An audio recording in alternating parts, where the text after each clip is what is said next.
대해서 알아보도록 하겠습니다. 건축물의 주위에는 건축물을 받치고 있는 게 이제 대지고요. 건축물이 있는 땅을 말하고 그 주변에 이제 도로가 있겠죠. 이제 그런 것도 건축물과 같이 묶어서 살펴봐야 될 중요한 건축 요소입니다. 그리고 공인중개사들도 이런 부분들이 건축물의 가격이나 임대료를 결정하는 또 중요한 요소가 되기 때문에 그냥 단순한 상식이 아니라 실무적으로도 잘 알고 계셔야 될 부분이죠. 그래서 실무적으로나 또 시험에서도 중요한 부분입니다. 시험에서는 이제 특별히 단순 암기 요소가 많이 나옵니다. 물론 이해도 해야 되겠지만 열심히 공부하고 암기하면 맞출 수 있는 문제들이 나오기 때문에 이런 부분에서 나오는 문제들은 틀리면 안 되죠. 자, 그러면 살펴보도록 하겠습니다. 건축물의 대지. 먼저 건축물은 안전한 곳에 지어져야 합니다. 그래서 그 대지가 안전한 곳에 위치하고 있는지 그것을 살펴보는 게 중요한데요. 이 대지와 도로와의 관계에서 보면은 대지는 인접한 도로면보다 낮아서는 안 돼요. 왜냐하면은 침수 우려 때문에 그런 거죠. 그러니까 이제 다만 대지의 배수의 지장이 없거나 건축물의 용도상 방습의 필요가 없는 경우에는 인접한 도로면보다 낮아도 됩니다.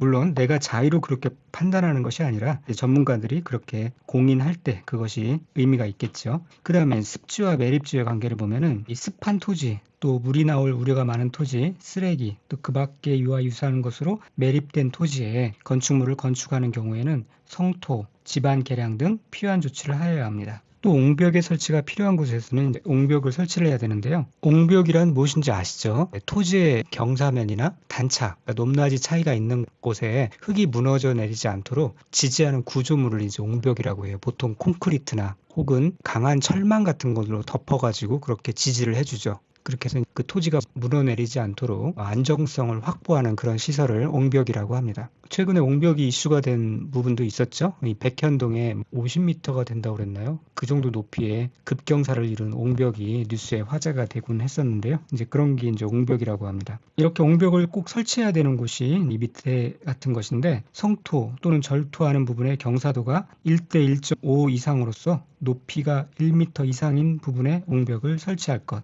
높이가 1m 이상이어야 되고요. 그 다음에 이 경사도가 이게 1.5, 1 이상이어야 된다는 거죠. 그러니까 그만큼 이제 가파를 때 옹벽을 설치해야 된다라는 말이고요. 또 옹벽의 높이가 2m 이상일 경우에는 이를 콘크리트 구조로 해야 합니다. 옹벽의 외벽면에는 이에 지지 또는 배수를 위한 시설 외의 구조물이 밖으로 튀어나오지 아니하게 해야 합니다. 뭔가 지지를 위한 그런 구조물 혹은 배수 구멍 있죠? 배수 구멍 같은 게 이렇게 호스가 나와 있는 경우 있지 않습니까? 그런 거 외에는 구조물이 밖으로 튀어나오지 아니하게 해야 합니다. 그 다음에 이제 조경 부분을 볼 텐데요. 시험은 여기서 자주 나옵니다. 대지 면적이 200제곱미터 이상인 대지에 건축을 하는 건축주는 용도 지역 및 건축물의 규모에 따라서 해당 지방자치단체의 조례로 정하는 기준에 따라 대지의 조경이나 그 밖에 필요한 조치를 해야 합니다. 그러니까 200제곱미터 이상이면 그런 대지의 건축물을 건축하는 건축주는 이 대지의 조경이나 그 밖에 필요한 조치를 해야 해요. 그러나 이거보다 중요한 거는 그럼에도 불구하고 200제곱미터 이상의 대지임에도 불구하고 조경이 필요하지 아니한 경우가 있다라는 거죠. 그 예외가 이제 시험에 자주 나옵니다. 조경 등의 조치를 하지 아니할 수 있는 건축물은 어떤 것이냐? 녹지 지역에 건축하는 건축물입니다.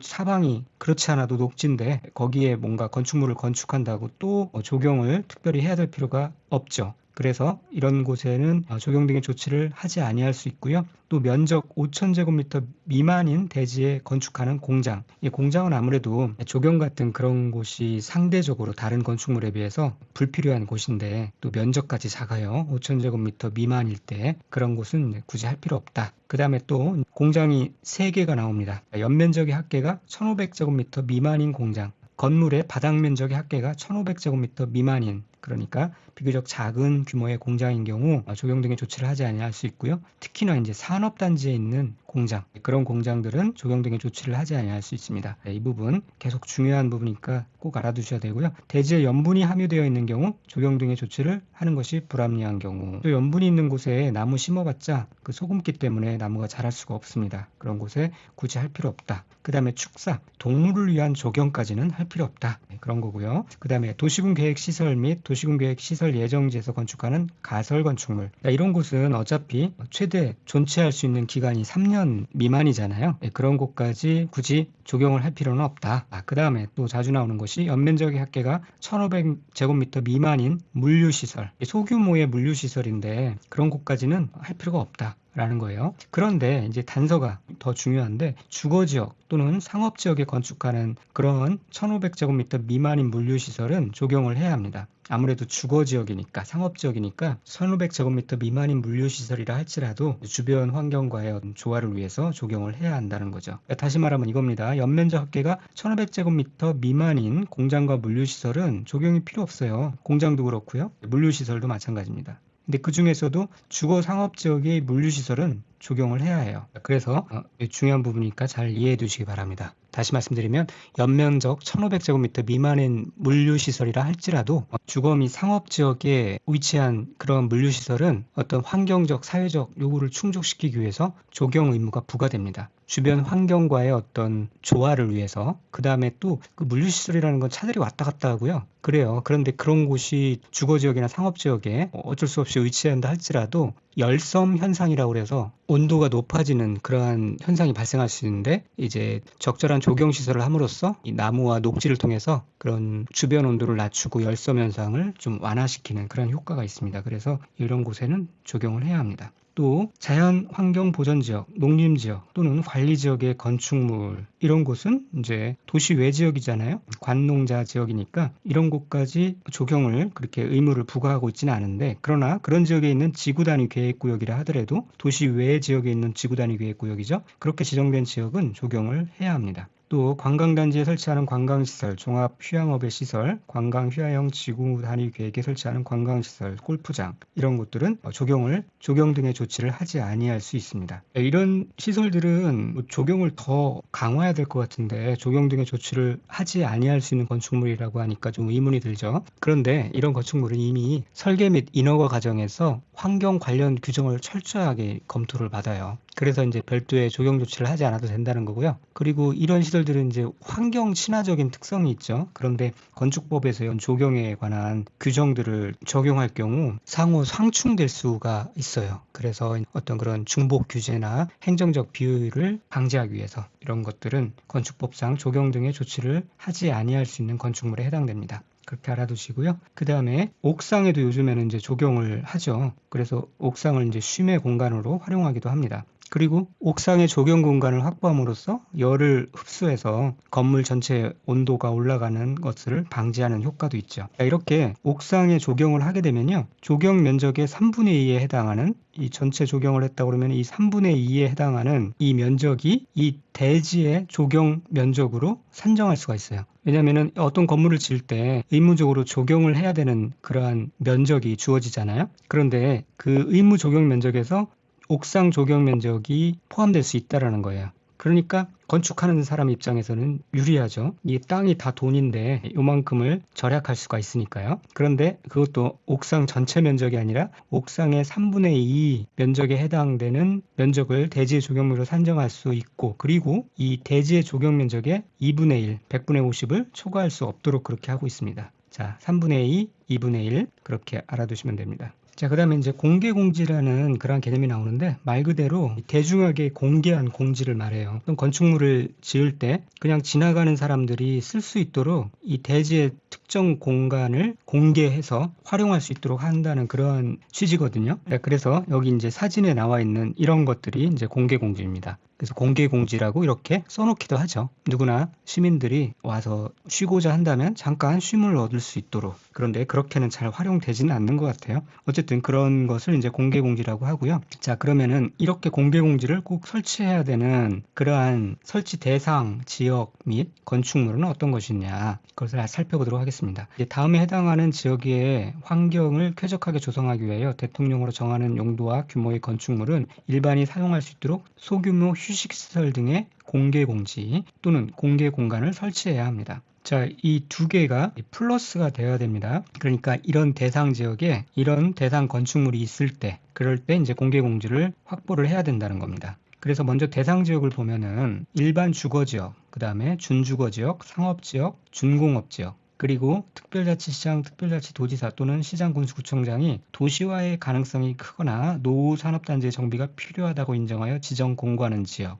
이런 지역에 이런 건축물이 있을 때 그때 이제 공개 공지를 확보를 해야 되는 겁니다. 공개 공지를 꼭 설치해야 합니다. 그래서 먼저 이 대상 지역을 이런 식으로 암기를 해보세요. 1준이가 반주를 마시고 상준도 데리고 이 공개 공지 가서 담배 펴. 네, 그렇게 암기하시면 어떨까요? 이 암기 코드라는 것은 의외성이 있을 때 좀 얼토당토 안 할 때 임팩트가 있고 또 기억이 오래 남습니다. 그 말도 안 돼 그러면서 기억에 남거든요. 너무 말이 되는 것은 기억을 붙잡기가 힘듭니다. 뭐 이거 말이 안 되잖아요. 일준이가 뭐 갑자기 무슨 반주를 마시고 상준도 데리고 공개 공지 가서 담배 펴. 재밌잖아요. 이래야 기억에 남고요. 이렇게 들어두신 거는 아마 기억에 오래 갈 겁니다. 몇 번 반복하시면 완전히 내게 되는 거죠. 그 다음에 이런 지역에 이런 건축물이 문, 판, 숲, 이거 어디서 많이 들어봤죠? 다중이용시설 할 때 문종판, 운, 숲, 종이었잖아요. 비슷하죠. 다중이용 건축물일 때 문종판, 문종을 팔고 운, 숲, 종, 의료시설 중 종합병원이었잖아요. 그거 대신에 이 의료시설 중 종합병원 대신에 그 업무시설로 바뀐 겁니다. 그렇게 그것만 바꿔서 암기하시면 되겠어요. 자, 어떤 건축물이냐면 자세히 보면은 문화 및 집회시설, 그 다음에 종교시설, 판매시설. 그런데 이 판매시설에서 농수산물 유통시설은 제외합니다. 농수산물 유통시설은 농산물 유통시설이라고 하면은 바나나 껍질 천질 텐데 거기 이렇게 뭐 쉬다가 밟고 미끄러지죠. 그 다음에 수산물 유통시설은 비린내 잔뜩 나는데 거기 가서 누가 쉬려고 하겠어요? 예, 그런 데는 제외한다는 것이고요. 또 차량 왔다 갔다 하기 때문에 그럴 여건도 안 되죠. 또 운수시설, 운수시설은 화물용 여객시설은 삭막합니다. 그런 곳에 뭐 공개공지 설치할 필요 없고요. 여객용 시설만 해당돼요. 이렇게 이해하시면은 암기하시는 데 도움이 될 겁니다. 그리고 숙박시설, 그 다음에 업무시설. 이런 용도로 쓰는 바닥 면적 합계가 5,000제곱미터 이상인 건축물일 때 해당돼요. 다중이용 시설도 5,000m 이상인 문종판, 운숙, 종이었죠. 여기도 5,000m 이상이고요. 이럴 때 이제 공개 공지를 설치하여야 합니다. 그러니까 문제가 어떻게 나오냐면 준주거 지역에 있는 농수산물 유통시설이 대지에는 공개공지 또는 공개공간을 설치하여야 한다. 준주거 지역은 맞는데 농수산물 유통시설은 해당 안 되죠. 제외한다고 그랬습니다.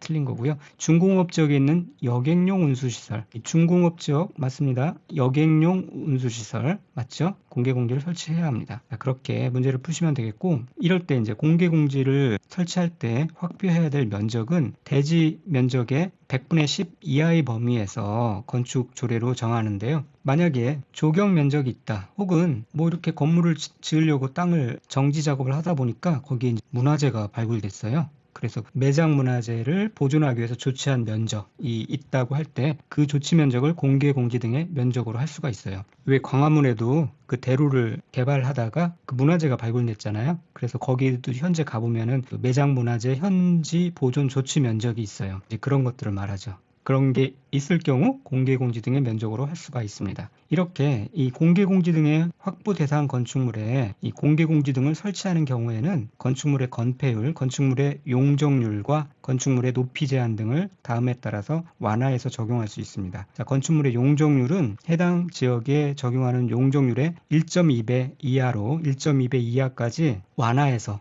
그러니까 1.2배로 늘려준다는 거예요, 용적률을. 그 다음에 높이 제한도 1.2배로 완화한다. 1.2배까지 높여줄 수 있다라는 얘기입니다. 자, 그런데 여기서 한 가지 주의해야 될 게 실제로 건축기준의 완화 적용 내용에 보면은 이 건폐율, 용적률, 높이 제한을 다음에 따라 완화해 적용할 수 있다라고 나오긴 해요. 그런데 실제로 구체적인 수치가 나온 것은 용적률과 높이 제한 뿐이에요. 용적률과 높이 제한을 1.2배 이하로 완화하여 적용할 수 있는데 여기서 이제 건폐율에 대한 내용은 없습니다. 그래서 여기서 만약에 건축물의 건폐율은 해당 지역에 적용하는 용적률의 1.2배 이하로 완화하여 적용한다라고 하면 틀리는 내용이 되겠죠. 이와 비슷한 내용이 개발밀도 관리구역에서도 나오죠. 기억나시나요? 잠깐 가볼까요? 자, 62페이지 62페이지예요. 62페이지인데 여기도 이제 개발밀도 관리구역의 지정효과, 도시개발법이죠. 개발행위 파트고요. 여기도 보면은 특별시장, 광역시장, 특별자치시장, 특별자치도지사, 시장 또는 군수는 개발밀도 관리구역 안에서는 건폐율 또는 용적률을 강화하여 적용한다라고 그렇게 나와 있지만 실제로 구체적인 수치가 나와 있는 것은 이 나번에 해당 용도 지역에서 적용되는 용적률의 최대 한도의 50% 범위에서 강화하여 적용한다. 이때는 반으로 줄인다는 거예요. 용적률을 이렇게 100에서 50% 정도로 축소할 수 있다라는 개념인데 여기에서도 건폐율에 대한 구체적인 수치는 안 나옵니다.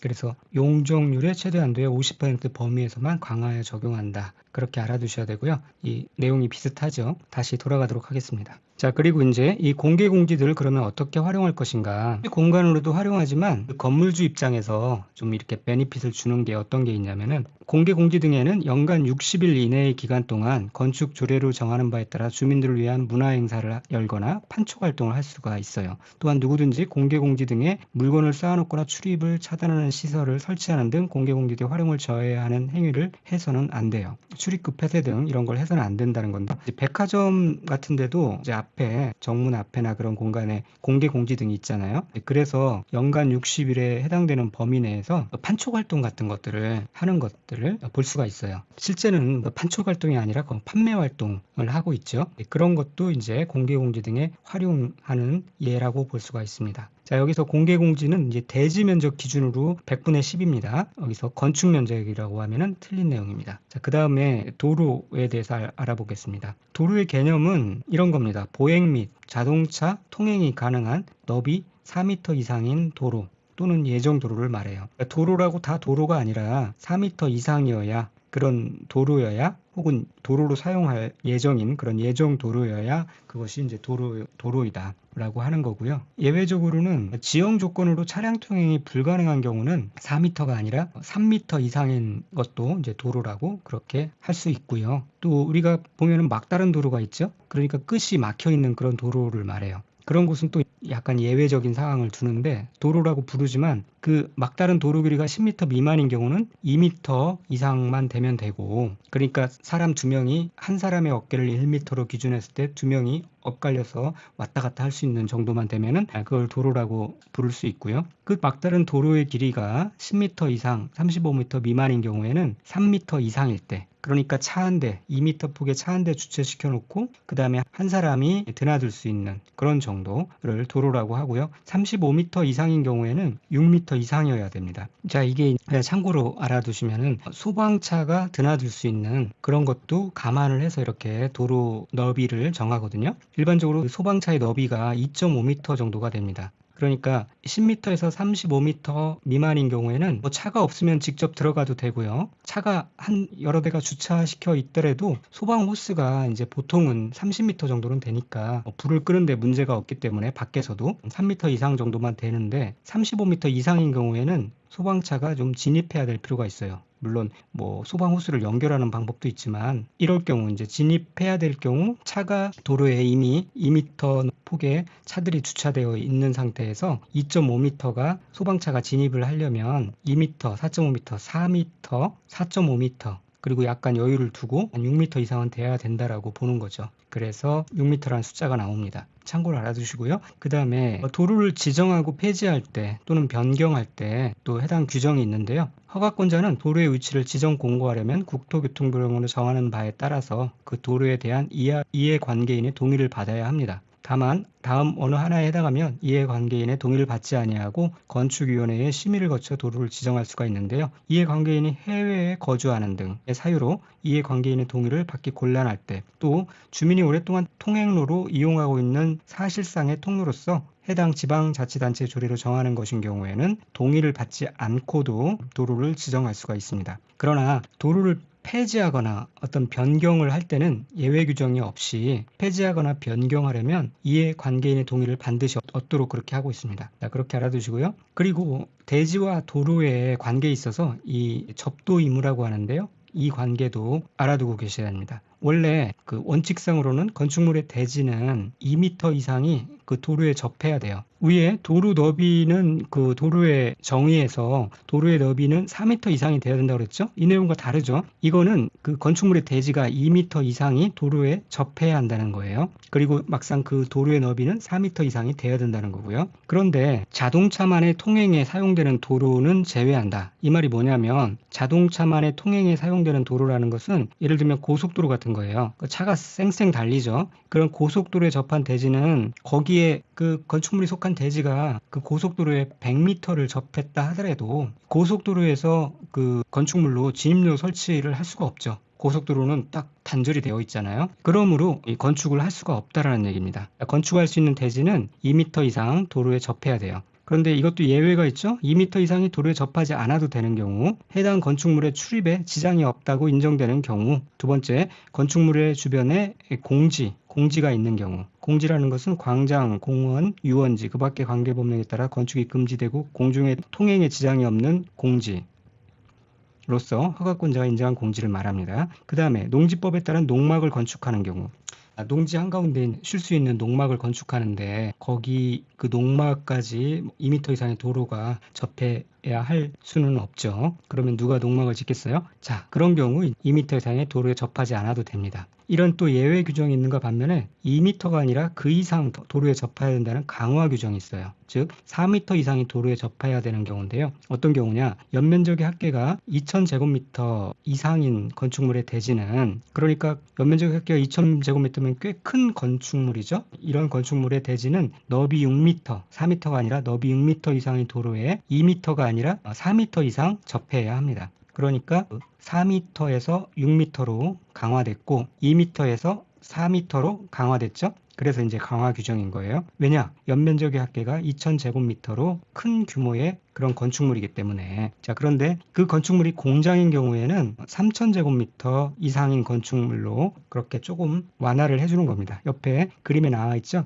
연면적 2000제곱미터 이상인 그러한 건축물은 이 도로에 4m가 접해야 돼요. 그 도로는 6m 이상이어야 되고요. 그래서 4접 그렇게 말을 만들었고요. 공장은 3000제곱미터 이상일 때, 자, 이럴 때 건축물을 지을 수가 있습니다. 자, 그 다음에 건축선에 대한 개념이 나오는데요. 이 건축선이란 무엇이냐? 건축을 할 수 있는 선이라는 거죠. 대지와 도로의 접합 부분에 있어서 건축물이나 공작물을 설치할 수 있는 한계선, 그 경계선을 말해요. 그 선이 있는 데까지 건축물을 건축할 수 있다는 거예요. 그렇게 규제를 함으로써 이 건축물이 도로 침식해 들어오는 것들을 방지하고 또 도로의 어떤 적정한 넓이를 확보함으로써 교통의 원활한 기능을 도모하는 그러한 역할을 하는 거죠. 자, 그래서 이제 건축선에 대한 구체적인 내용을 보면은 원래 원칙은 도로와 접한 부분에 건축물을 건축할 수 있는 선은 대지와 도로의 경계선으로 해요. 원칙상. 그런데 이 소유 너비에 미달되는 도로 너비의 도로인 경우가 문제가 되겠죠. 그러니까 4m가 돼야 되는데 4m가 안 되는 그러한 도로가 있어요. 그런 도로 옆에 건축물을 건축할 때 기존의 그 도로와 접한 부분, 기존의 대지와 도로의 경계선에 건축물을 건축해버리면 도로가 너무 작은 거죠. 도로 너비가 너무 작아서 차량 통행이나 그런 데 문제가 생기는 거죠.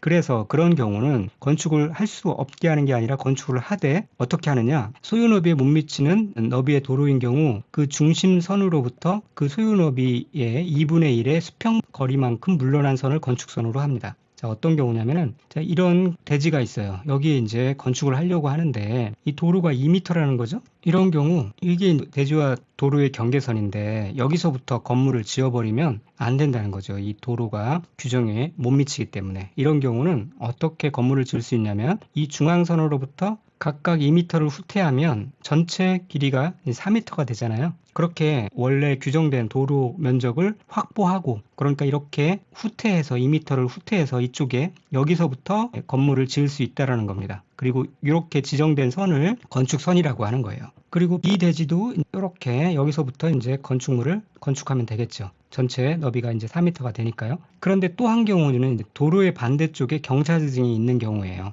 그러니까 경사지 또는 하천등이 있어요. 여기서 이렇게 2m씩 물러나야 되는데 못 물러나잖아요. 이쪽은 하천에 도로를 설치할 수는 없으니까. 그러니까 결국은 여기서부터 전체 4m를 확보를 해야 되는 거예요. 이쪽으로만 밀어날 수 있는 거죠. 그래서 여기서 이렇게 4m를 확보하고 그리고 여기에다가 건축선을 그어놓고 여기서부터 이제 건축물을 건축할 수 있다라는 겁니다. 이게 무슨 뜻인지 이해가 되죠? 그래서 다시 문장으로 보면은 도로의 반대쪽에 경사지 등이 있는 경우, 이런 경우 그 도로의 반대쪽에 경사지, 하천, 철도, 선로 그 밖에 이와 유사한 것들이 있는 경우에는 그 경사지 등이 있는 쪽에 도로 경계선에서, 이 경계선에서 소유너비에 해당하는 수평거리의 선을, 소유너비라는 것은 4m죠. 이 4m를 확보한 후에 그것을 건축선으로 해서 여기에다가 이제 건축을 할 수 있다라는 겁니다. 자, 그리고 여기서 또 하나 파악해야 될 것이, 그래서 이렇게 빠지는 면적 있잖아요. 이렇게 빠지는 면적은 대지 면적에서 포함하지 않습니다. 대지 면적에서 제외해요. 그러니까 땅을 내주고 나머지 땅에서 이제 건축을 한다는 거예요. 이 말은 무슨 말이냐면은, 자, 이렇게 해서 2m를 빼줬다고 그러면은 전체 20m일 때 2m 빼주면 18m가 나오고요. 그 다음에 이쪽 면적이 10m라고 하면은 곱하기 해서 180제곱미터가 건축할 수 있는 대지 면적이 된다는 거예요. 그렇게 이해하시고, 그 다음에 지정 건축선이라는 개념도 나와요. 이 지정 건축선이 등장하는 것은 그 시가지 안에서 건축물의 위치나 환경을 정비하기 필요하다고 인정하면, 그 도시 지역에서는, 이 도시 지역에서 출현하는 그런 개념입니다. 4m 이하의 범위에서 건축선을 따로 지정할 수 있어요. 그래서 지정 건축선이라고 하는 겁니다. 위에 있는 그런 건축선의 개념과 달리 건축선을 따로 또 지정할 수 있다는 거예요. 옆에 그림에서 보면은 도로가 뭐 4m가 아니라 8m로 충분해요. 이런 경우는 건축물의 이 접도 원칙과 부합하기 때문에 원래는 그냥 바로 여기서부터 건축을 하면 되는 거죠. 그런데 이 시가지 안에, 이 도시 지역에 있는 경우에는 이 도로 옆에다가 바로 이렇게 할 수가 없잖아요. 인도도 필요하고요. 또 인도와 건축물과의 또 완충 공간도 또 필요하고 하기 때문에 이 4m 범위 내에서 지정 건축선을 또 다시 별도로 지정할 수 있다라는 거예요. 그래서 지정 건축선이라고 하는 거고요. 그런데 이제 대지 토지주 입장에서는 이거는 진짜 뺏기는 공간이잖아요. 네. 이 지정 건축선이라는 이 제도 때문에 또다시 4m까지 이 땅을 내줘야 되는 거예요. 그렇기 때문에 이 대진의 건축선과 이 도로 경계선 사이의 이 부분은 이 경우에는 위의 경우와 달리 대지 면적에 포함시켜 줍니다. 이 대지 면적에 포함한다는 것은 무엇이냐면은 이것을 포함해서 용적률 계산을 한다는 얘기예요. 그러니까 그 말인즉 이 공간에 여기 이 부분에까지 대지 면적을 계산해서 더 높은 건축물을 지을 수 있다라는 거예요. 이 대지 면적에 포함시킨다는 그 의미는 이 말이 되는 거죠. 그렇게라도 일종의 어떤 보상을 해줘야 되니까요. 그래서 지정 건축선을 지정할 때는 대지 면적에 포함된다는 것 알아두시고, 자, 그 다음에 도로의 모퉁이 대지인 경우, 이런 경우에요. 대지가 이렇게 있는데 이 건축물의 모퉁이가 이 도로로 다 되어 있는 경우, 이런 경우 요만큼을 이제 깎아내야 돼요. 그래야 차량이 이렇게 돌고 하는데 원활하게 될 수가 있겠죠. 그래서 요 부분을 깎아내야 되는데 그것을 이제 가각 전제한다. 전제, 뭐 그런 가위로 깎아낸다, 뭐 그런 말이잖아요. 가각 전제한다고 하는데 이 내용은 사실 너무 좀 복잡하죠. 그리고 시험에 나온 적도 없고 하기 때문에, 자, 요것만이라도 알아두시면 되겠는데, 내용은 이렇습니다. 90도 이상인 경우, 이렇게 꺾인 각이 90도 이상인 경우 양쪽 도로가 6m 이상, 둘 다 6m 이상이면은 3m가 필요해요. 3m가 필요합니다. 각각 3m를 깎아내야 된다는 거예요. 그런데 양쪽 도로 중에 하나라도, 둘 중에 이와 같이 하나라도 6m 미만이면, 여긴 4m니까요. 이럴 경우에는 2m면 됩니다. 그렇게만 알아두시면 되겠고, 두 개도 힘들다 그러면 63빌딩, 그렇게 암기하시면 되겠습니다. 양쪽 도로 모두 다 6m 이상이면은 3m를 깎아내야 된다. 3m 곱하기 3m를 꼭 깎아내야 된다. 그렇게 알아두시면 되겠고요. 건축선에 따른 건축 제한을 보면은 건축물과 담장은 건축선의 수직면을 넘어서는 안 됩니다. 당연하겠죠. 이게 도로가 있고 이렇게 같은 건축선이 있다고 하면은 이 건축물과 담장 같은 게 이 건축선을 넘어서는 안 되는 겁니다. 그러나 이 건축물에 지하가 있는데, 지하층이 있는데 이 지하층은 넘을 수 있다라는 거예요. 지표 아래 부분은 그러지 아니하다. 건축선을 넘을 수 있다. 그래서 사랑의 교회가 지하로 이렇게 다른 영역을 침해해서 그게 상당히 많은 부분을 그렇게 했다고 그러죠. 그래서 이제 문제가 돼서 법정 싸움을 하고 그런 것들이 있었습니다. 그리고 이 도로면으로부터 4.5m 이하에 있는 출입구, 창문, 이 건축물에 어떤 출입구가 있고 창문 같은 게 있을 텐데 이런 것들이 4.5m 이하에 있으면은 그거를 열고 닫을 때 문제가 될 수 있겠죠. 그런 것들을 감안해서 이 4.5m 이하의 이 출입구나 창문 이와 유사한 구조물을 열고 닫을 때 건축선의 수직면을 넘지 아니하는 구조로 해야 된다. 그렇게 규정하고 있습니다. 오늘 여기까지 하고 다음 시간에는 이제 지금까지 문제 풀어보지 않은 거 문제 쭉 풀어보고 다음 단계로 넘어가도록 하겠습니다. 감사합니다.